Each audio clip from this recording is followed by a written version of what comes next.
అందరికీ నమస్కారం. నా పేరు Srikanth. Welcome to Wiki Tag. So my dear friends, last time మన ఛానల్లో వీడియో అయితే పోస్ట్ చేశాను.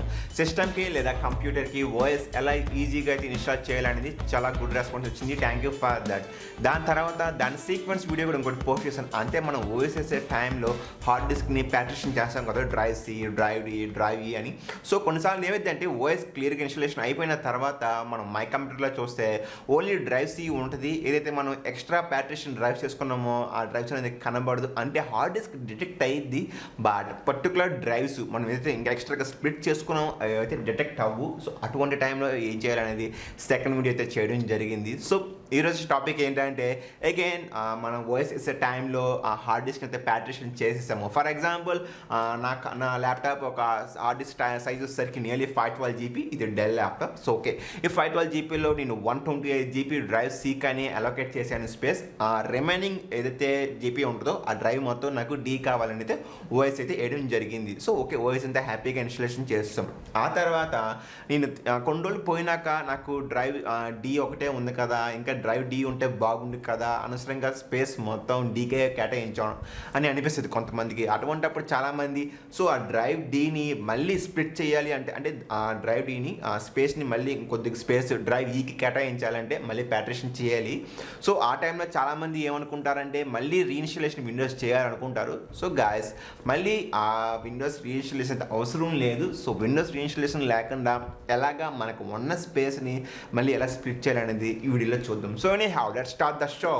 Hi everyone, please subscribe this WikiTech channel and tap on the bell icon to receive the further notification. So well guys, I'm back here. So ఇక్కడ మీరు చూసుకోవచ్చు నా కంప్యూటర్లో drive C space వచ్చేసరికి నియర్లీ 127 GB అయితే occupy చేసింది. So మీకు చెప్పాను కదా ఆల్రెడీ. సో రిమైనింగ్ డ్రైవ్ ఏదైతే ఉందో డ్రైవ్ డి, దాని స్పేస్ చూసుకుంటే నియర్లీ మీరు ఇప్పుడు ఇక్కడ 348 GB అయితే ఉంది.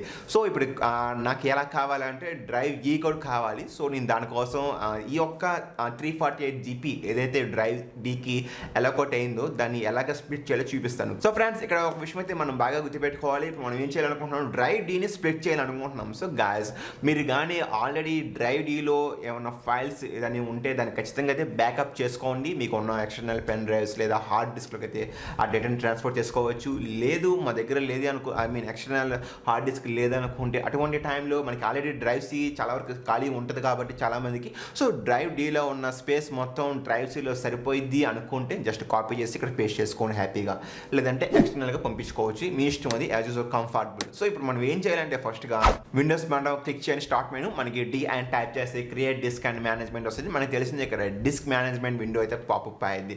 సో ఇక్కడ మనం చూసుకోవచ్చు 348 GB అయితే ఇక్కడ మనకి డ్రైవ్ డి కింద అలొకేట్ అయితే చేయడం జరిగింది. సో మనకి ఏం చేయాలంటే ఈ డిస్క్ని మనం డిలీట్ చేసేయాలి. సో జస్ట్ రైట్ క్లిక్ ఇచ్చి డిలీట్ మీద క్లిక్ చేస్తే ఇక్కడ మనకు విండో వస్తుంది. ఇది మనకి ఇన్ఫార్మ్ చేస్తుంది ఫైల్స్ మొత్తం డిలీట్ అయిపోతున్నాయి, వాల్యూమ్ డిలీట్ అయిపోద్ది, బ్యాకప్ చేసుకొని ఎస్ అని క్లిక్ చేయండి. సో నెక్స్ట్ మళ్ళీ మీకు ఒక విండో వస్తుంది. దీంట్లో ఈ మొత్తం ఎన్క్రిప్టెడ్ అయ్యింది, డిలీట్ అయ్యింది మొత్తం ఫైల్స్ అని. సో ఏం పర్వాలేదు, డిలీట్ చేసేయండి, ఎందుకంటే మనం ఆల్రెడీ బ్యాకప్ చేసుకున్నాం కాబట్టి. సో గాయస్, ఎస్ అని క్లిక్ చేస్తున్నాం. సో ఇక్కడ మీరు చూసుకోవచ్చు, అది క్లిక్ చేయగానే డ్రైవ్ డి అయితే వ్యానిష్ అయిపోయింది. సో నేను కంప్యూటర్ రీఫ్రెష్ చేసినా సరే నాకు ఎటువంటి డ్రైవ్స్ అయితే కనబడదు. సో ఆ 348 GB అనేది మనం హ్యాపీగా డ్రైవ్ అనేది డిలీట్ చేస్తాం. సో నెక్స్ట్ స్టెప్ ఏం చేయాలంటే మళ్ళీ same story, Windows button click చేయండి, డి అండ్ టైప్ చేస్తే క్రియేట్ పార్టిషన్ వస్తుంది. సో అయితే డిస్క్ మేనేజ్మెంట్ విండో అయితే ఓపెన్ అయ్యింది. సో ఈ విధంగా.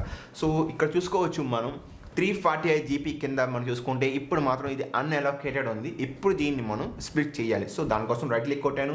సో నెక్స్ట్ క్లిక్ చేసినాక మనకి ఈ విండో వస్తుంది. ఇక్కడ చూసారా, ఏదైతే మనకి ఇందాక డ్రైవ్ డి ఉంది 3,48,000 అది మొత్తం ఇక్కడ రావడం జరిగింది.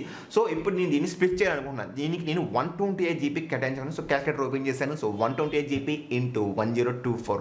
మీకు 128 GB వద్దు, ఇంకా కావాలి అనుకుంటే ఎంతైనా సరే, ఫర్ ఎగ్జాంపుల్ 200 GB కావాలంటే 200 GB ఇంటూ 1024 మాత్రం కామన్.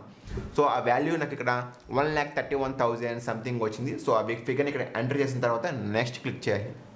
సో అలొకేషన్ ఇది డిఎన్ ఉంచేస్తున్నాను అలాగా. మళ్ళీ నెక్స్ట్ క్లిక్ చేయండి హ్యాపీగా. ఫైనల్గా మళ్ళీ నెక్స్ట్ క్లిక్ చేసి లాస్ట్లో ఫినిష్ క్లిక్ చేస్తే హ్యాపీగా మనకి డ్రైవ్ డి అయితే రావడం జరిగింది. సో చూసుకోవచ్చు ఇక్కడ మనకి డ్రైవ్ అయితే హ్యాపీగా క్రియేట్ అయిపోయింది. ఇదే మనకి డ్రైవ్ డి. సో గాయ్స్, చాలా చాలా సింపుల్. సో ఇంకేంటంటే రిమైనింగ్ ఇంకొద్దిగా జీబీ మిగిలిపోయింది, అది నాకు ఈ కావాలి. Same story. సో మళ్ళీ నేను స్టార్ట్ మెనూ డిఐ డిస్క్ మేనేజ్మెంట్లోకి వెళ్ళాను. చూసారు ఇక్కడ 220.94 GB అయితే unallocated. Same right click, new volume, next మీరు క్లిక్ చేయండి. సో ఇక్కడ నాకు ఎటువంటి చేంజ్ అయితే ఇంకా అక్కర్లేదు. నాకు ఇది మొత్తం డ్రైవ్ ఈ కింద కావాలి. సో చేంజ్ చేయట్లేదు. నెక్స్ట్ కొట్టి ఫినిష్ కొడితే హ్యాపీగా మళ్ళీ నాకు ఇంకో డ్రైవ్ అయితే రావడం జరిగింది. సో గాయస్ చూసారు కదా, చాలా సింపుల్గా డ్రైవ్ డి అదేవిధంగా డ్రైవ్ ఈ అయితే మనకి బ్యాకప్ తీసుకురావడం జరిగింది. సో గైస్ చాలా ఈజీ ప్రాసెస్. సో చాలామంది అయితే ఓఎస్ వేయాలనుకుంటారు, బట్ ఫ్రాంక్గా చూసుకుంటే ఓఎస్ అయితే మళ్ళీ వేయాల్సిన అవసరం అయితే లేదు. సో గైస్ నాది చిన్న రిక్వెస్ట్, మీరు కానీ మన ఛానల్ ఫస్ట్ టైం చూస్తుంది సబ్స్క్రైబ్ చేసుకోండి. అదేవిధంగా ఫ్రెండ్స్ ఎవరైనా రికమెండ్ చేయండి. సో మీ సజెషన్స్ ఏదైనా ఇంప్రూవ్మెంట్ చేసుకోవాలనుకుంటే జస్ట్ కామెంట్ సెక్షన్లో మెన్షన్ చేయండి. డెఫినెట్గా నేను చదివి మళ్ళీ మీ ముందుకు వస్తాను. I'm a learner. Thank you guys, take care.